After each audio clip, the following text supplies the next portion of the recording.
Ողջույն հայրենակիցներ, Alpha News-ի Լոս Անջելեսի տաղավարից այսօր ես զրուցում եմ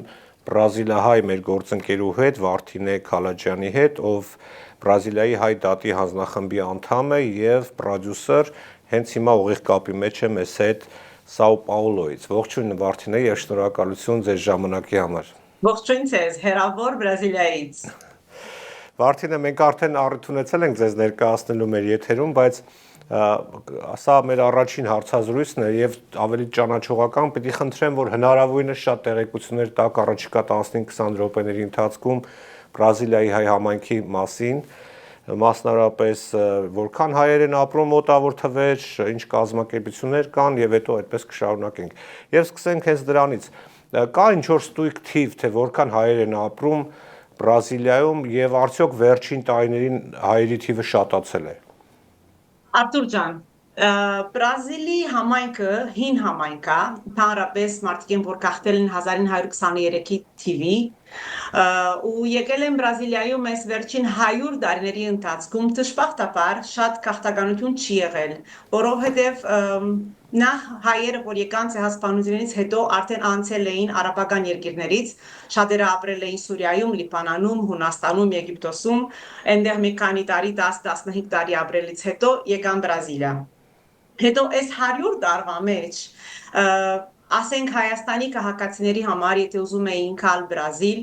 նախ սովետական միության ժամանակին շատ դժվար էր դուրս գալ, հետո այն տարիների, որ մարդիկ սկսան գնալ Ամերիկա, Ավստրալիա կամ ուրիշ տեղեր, Բրազիլը պետք էր վիզա ունենար հայաստանցի քաղաքացին, որպեսզի գա Բրազիլ ապրեր։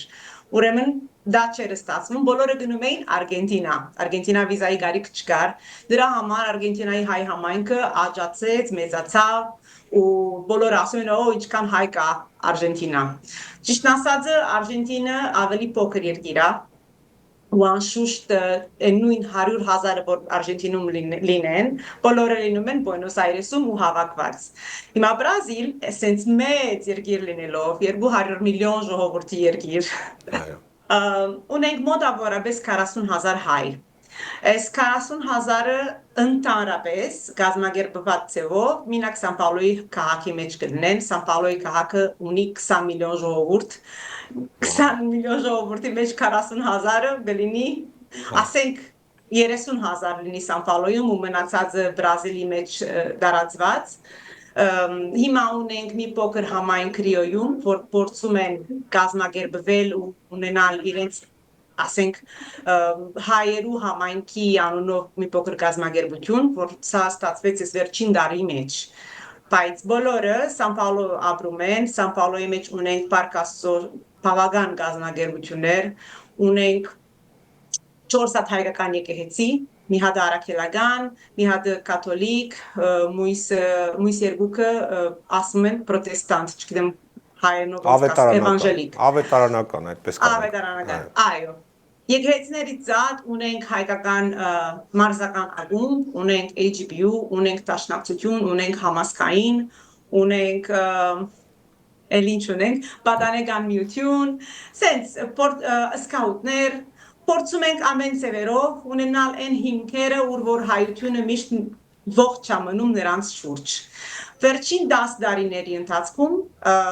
որ Բրազիլը արդեն վիզայի գարիկը լիֆտ արեց վերցուց,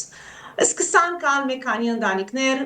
որոնց շատերը մարդիկ էին, որ արդեն ապրում էին Ռուսաստանում, իսկ Ռուսաստանից իրենց միշտ երազանքը եղել է Բրազիլը ճանաչել, Բրազիլ լինել, բայց կարող եմ ասել մի 10-15 ընտանիք, դրանից ավել չի եղել։ Դժբախտաբար այս համայնքը մի համայնք է, որ ինքը արիթը չի ունեցել, որ վերանորոգվի,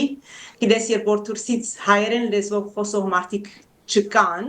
ու չի թարմացնեն, արդեն լեզուն մեռնում է։ Այո։ Երևակայենք, որ այստեղի համայնքը մարդիկ են, որ եկել են 1923-ից, շատերը, որ եկան մինակ թուրքերեն էին խոսում, ասենք բնականաբար ընդհանուր առմամբ այստեղի համայնքը մարաշտիները հիմնեցին, ուրեմն մարաշտիները շատ թուրքերեն էին խոսում, շատերը իրենց զավակներին այն փոքր հայերենը, որ խոսում էին, չեն սովորեցրել, ունենք հայկական դպրոց, ամենօրյա դպրոց է, բայց մինակ դպրոցը չի կարա Ընդամենը մեկ դպրոց ունեք։ Ընդամենը մեկ դպրոց կա։ Մեն ընդամենը մեկ դպրոց, այո։ Իսկ Հայաստանից եկողներ եղել են վերջին 10-20 տարիների ընթացքում։ Դե ոնց որ ասեցի, մի 10-15 ընտանիք, դրանից ավել չէ։ Հայաստանից։ Հայաստանից, այո։ Կազմակերպությունների մասին ասացեք, եկեղեցին շատ լավ է որ կա, որովհետև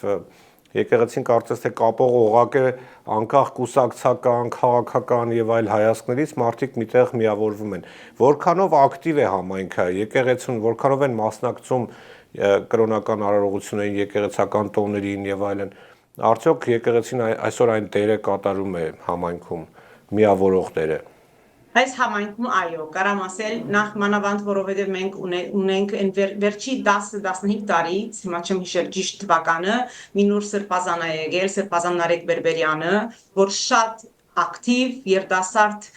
ոգիով փորձում է հավաքել բոլոր երիտասարդները, միշտ դարբեր արարողություններ անում, միշտ արիտներ ստեղծում, որպեսզի մարդիկ եկեղեցին շուրջ հավաքվեն։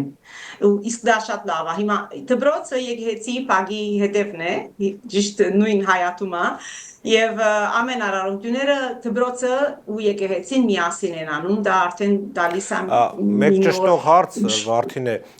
առաքելական եկեղեցու մասին եք դուք խոսում, որքան հասկացա։ Դա Կիլիկիո կաթողիկոսանի թե Էջմիածնական, այո։ Էջմիածնականը։ Ուրեմն որ հարցուցիկ, եթե մենք ունեցել ենք նոր հայ ընտանիքներ, ճիշտն ասածը, Հայաստանի եկող մարդիկ ընտանիքով քիչ են եղել, բայց շատ հետաքրքրական դեպք կա, որ վերջին տարիներուն ոնց որ աշխարհը փոխվեց ավարտուր, մարդիկ ավելի ճամփորդում են, ավելի հեշտ է հիմա Հայաստան գնալ գալը։ Ես հիշում եմ, երբ որ փոքրիկ էի, առաջին անգամս որ Հայաստան գնացի, սովետական ժամանակ էր 86-ին, գնում էինք պիոներական ճամբարների, դպրոցով հրավերներ էին գալիս հայկական կառավարության կողմից, ու սենց մարդիկ կյանքի մեջ մի անգամ էին գնում Հայաստան, չէ՞։ Ու հիմա լրիվ ուրիշ է իրականությունը։ Ուրեմն շատ երիտասարդներ գնում են Հայաստան զանազան առիթներով, ասենք ճամբարներում մասնակցելու, բանագումներու եւ ամուսնանում են հայ աղջիկների հետ կամ հայ դահակների հետ ու նրանք գալիս են Բրազիլ ու սա է որ մի քիչ թարմացնում է տեսնում ենք դպրոցի մեջ այն երեխաները որ եթե մտնում ես մի դասարան լսում ես որ հայերեն են խոսում արդեն տեսնում ես բոլորը մարդիկ են որ դրսից են եկել այո Համոզված եմ այնտեղ կա դեսպանատուն, նաև միգուցե հյուպատոսարան, ինչպիսին է կապը համայնքի եւ այսօրվա իշխանությունը ներկայացնող դեսպանատան եւ հյուպատոսության միջև։ Կա այդպիսի կապ, թե ամեն մարդի դարդին այդպես ասած։ Դեսպանատունը լինում է Բրազիլի մայրաքաղաքում, Բրազիլիա, իսկ հյուպատոսությունը Սան Պաուլոյի մեջ։ Միշտ փորձում են ակտիվ ծևերով հիմա ասենք երբ որ տեսփանը կարող է գալ Սան Պաուլո, եթե միջոցառումներ ունենք, եթե կառավարական մասնավոր եթե կառավարական միջոցառումներ ունենք կամ եթե տոնական օրեր կան, ասենք ազգային տոնական օրեր, գալիս է Սան Պաուլո, իսկ համայնքի բոլոր միջոցառումներում մասնակցում է, փորձում ենք գործակցել այն ձևով, որ ասենք կառավարական շարքերուն ինչ տեսակ բաներ կարան կանել, ասենք Հայաստանի ու Բրազիլի միջև կապերը ամրացնելու համար, հայ-թադի առումով, գիտես բավական աշխատում ենք, որպեսզի Բրազիլը ճանաչի ցեղասպանությունը, քանի որ Բրազիլի կառավարությունը չէ ճանաչած, մինակ սենատը։ Ուրեմն լիքը աշխատանքներ կանելու են առումով, իսկ մենք մենակնից իբր գազམ་ագերբություն չենք կարող անել, բաներ կա, որ պետքա կառավարության մագարտակից ով լինեն։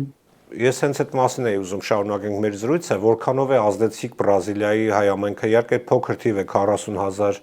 անձը այդպես մեծ որոշում կայացնող չի եւ նաեւ իրենց ընտրությունների վրա ազդելու առումով։ Եթե կենտրոնացված են Սան Պաուլոյում հայությունը, միգուցե ինչ որ առումով կարողանանք ազդել այդ քաղաքական որոշումների վրա, արդյոք կա այդպիսի ազդեցություն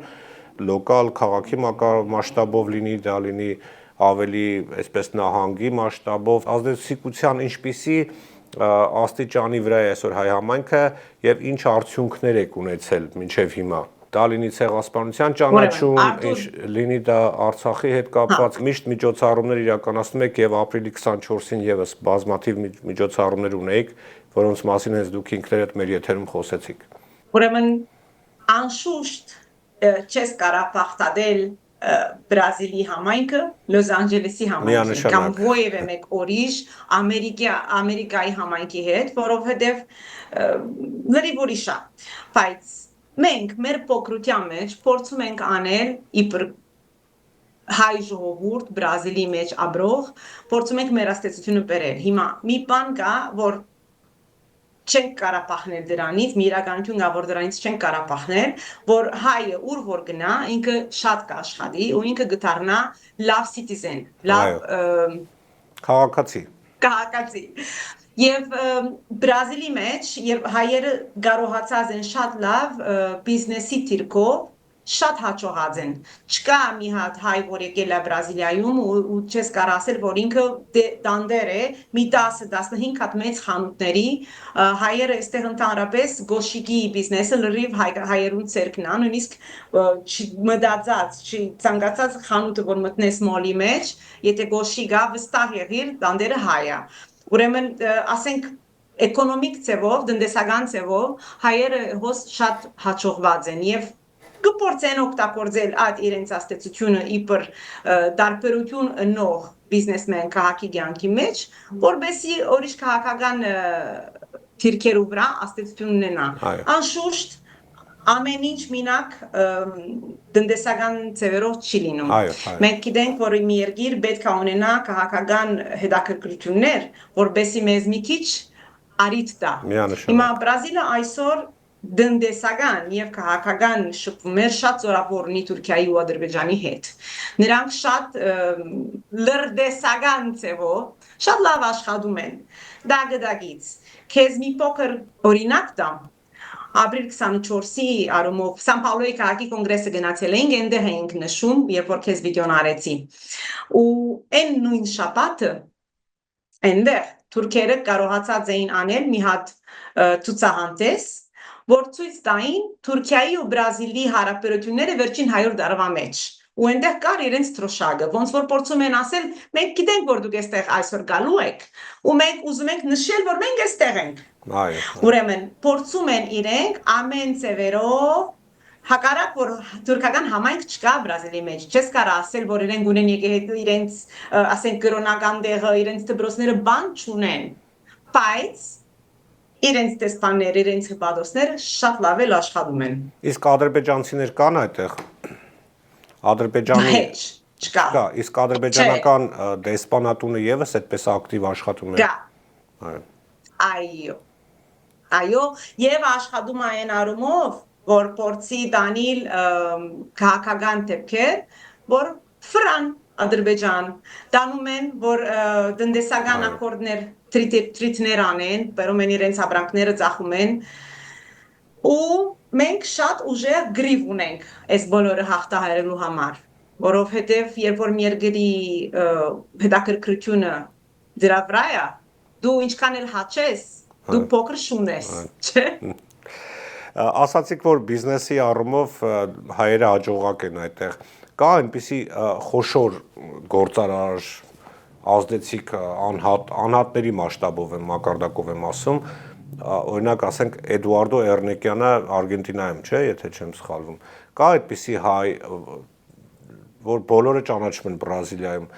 լինի դա գործարար, լինի դա ինչ որ պաշտոնյա ունենք, ինչ որ հայեր, որոնք պաշտոնների են,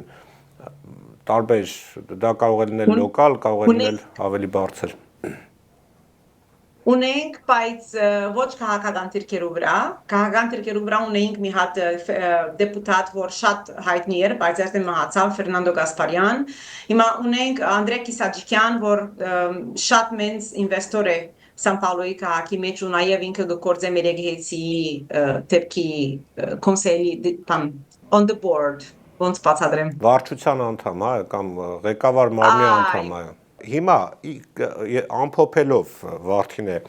ինչ է անհրաժեշտ Բրազիլիայի հայ համայնքին, որպեսզի ավելի զորեղ լինի, ավելի միաբան լինի, ավելի ազդեցիկ լինի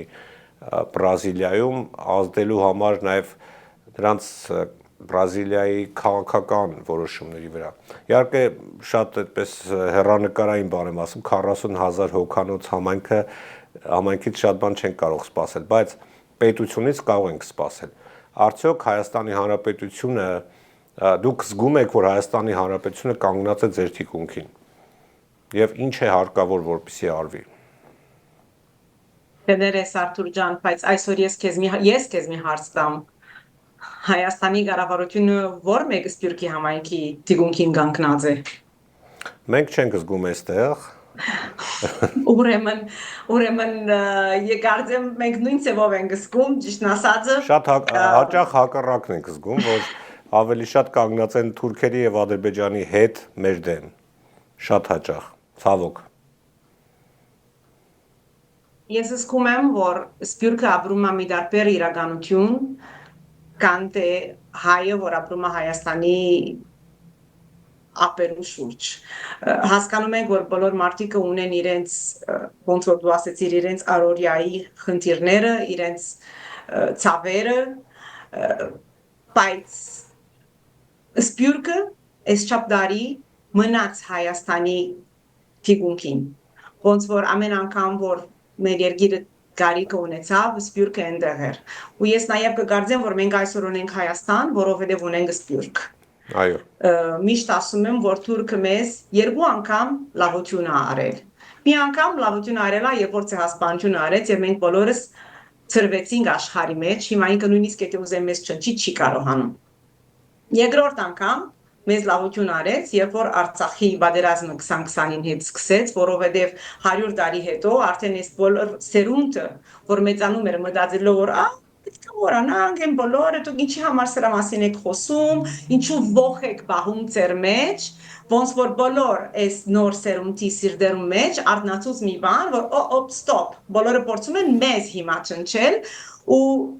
ոնց որ իրականություններ են բոլորը երազային մի բան չէր։ Ուրեմն երկու անգամ մեզ լավություն արել, որովհետև արտնացել է այն կամքը հիմա այս երիտասարդները որ տեսնում են Բրազիլիում շատերը որ արդեն 4-րդ սերունդն են ապրում դուրսում լրիվ ուրիշ են մտածում բոլորը ուզում են գնալ Հայաստան բոլորը ուզում են գնալ գամավորական գործեր անել բոլորը հետաքրքրվում են չգիտեմ շփվելու հայկականության հետ։ Այո։ Ու արդեն սերունդեր որ էստեղ գործված դիլներ։ Այո։ Վարդինե։ Դա ինձ դալիս է հույս։ Այո, միանշանակ։ Իսկ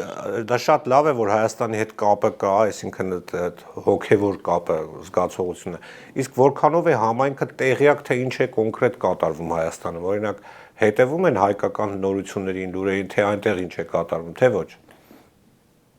Ուրեմն, դա է ամենամեծ խնդիրը։ Մի մակարդակի վրա, այո,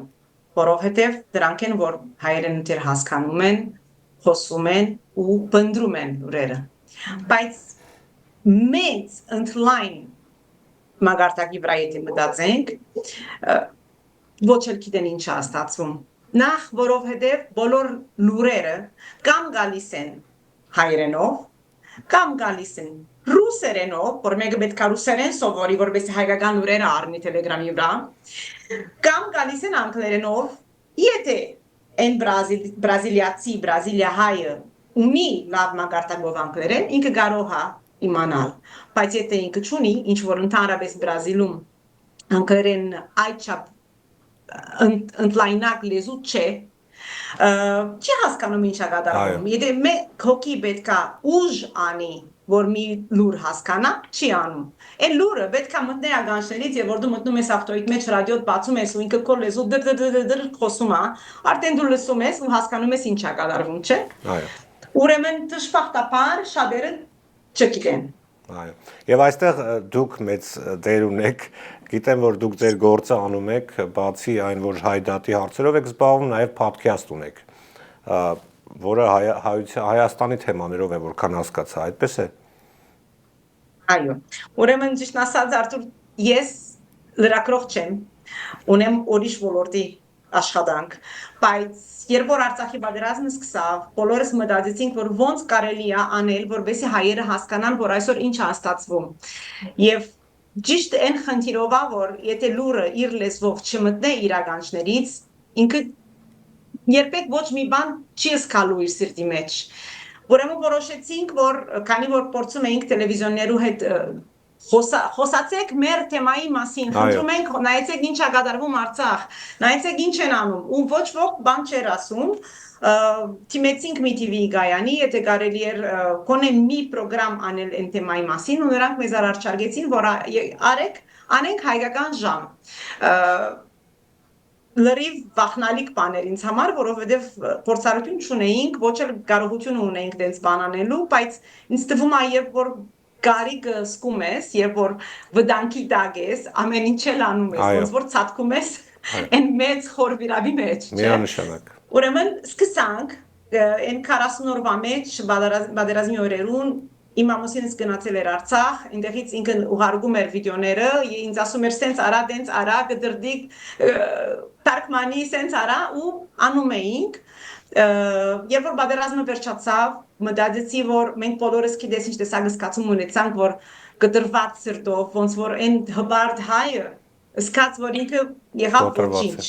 Բոլորս սպյուրքի մեջ ունեցանք այն զգացմունքը, որ մենք գործընթացինք։ Այն գորստի զգացումը չենք կարող թողնել, որ մեզանից ավելի ուժեղ լիներ։ Ու մտածեցի, որ հիմա ավելի շատ պետքա շարունակենք այս ծրագրամով, ցույց տանք, որ Հայաստան արիտներ ունի, туриզմի, տնտեսական, թող մարդիկ երթան Հայաստան իրենց փողերը ծախսեն, թող երթան գամավորական գործեր անեն, օգնեն ու լրիվ փոխվեցավ ծրագրամի բանը։ Հիմա ամեն ինչ մասին մի քիչ խոսում ենք, փորձում ենք բրազիլիացիներուն ցույց տալ մեր մշակույթը, մեր ջաշերը, մեր մյուզիկները, մեր տեսարանները եւ արդեն ասա լինելու է 5-րդ տարին, որ ծրագրամը ունենք, այն առումով շատ մարդիկ կսկսան հետաքրքրվել ու նաեւ բոլոր կոմենտները, որ զգում ենք, առնում ենք բրազիլիացիներուն կարողանում ենք ցույց տալ, մենք հայս ով ենք։ Հրաշալի է։ Հրաշալի է եւ կարևոր գործ է։ Այո։ Ես ձեզ հաջողություն եմ մաղթում։ Ամեն օր հարցնում եմ։ Այո։ Ամեն օր հարցնում եմ, արդյոք պետքա շարունակեմ, հոգնեցուցիչ է, առանց ռեսուրսների ենք անում, բոլորը հիմա այսօր քշեր նստելու եմ մինչև առավոտ 2-3 էդիտինգ անեմ։ Բայց հետո մտածում եմ, որ ես կանգնեմ, ինչ ա լինելու։ Ոչինչ։ Ուրեմն Այո։ Ես ձեզ հաջողություն եմ մաղթում եւ կարծում եմ համայնքն էլ պետք է իր օժանդակությունը բերի ձեր գործին եւ ավելի ինլայնի ոչ թե մտածել փակելու մասին եւ նաեւ ասեմ, որ մենք բարբերաբար ձեզ պիտի խնդրենք, որպեսզի Բրազիլիայի համայնքի մասին մեծ տեղեկություններ փոխանցեք, Վարդենե ջան, մի քիչ ավելի ձեր աշխատանքը մեծացնենք։ Շնորհակալություն ձեր ժամանակի համար, հաջողություն եմ մաղթում եւ անպայման նորից կհանդիպենք։ Ես եմ շնորհակալ Արթուր ջան, շնորհակալ եմ Արիթի համար։ Շնորհակալություն նաև ձեզ, սիրելի հայրենակիցներ, մեզ հետևելու համար։ Իմ զրուցակիցը Բրազիլիայի հայ դատի հանձնախմբի անդամ, պրոդյուսեր Վարդինե Քալաջյանն է։ Շնորհակալություն ուշադրության համար, կհանդիպենք։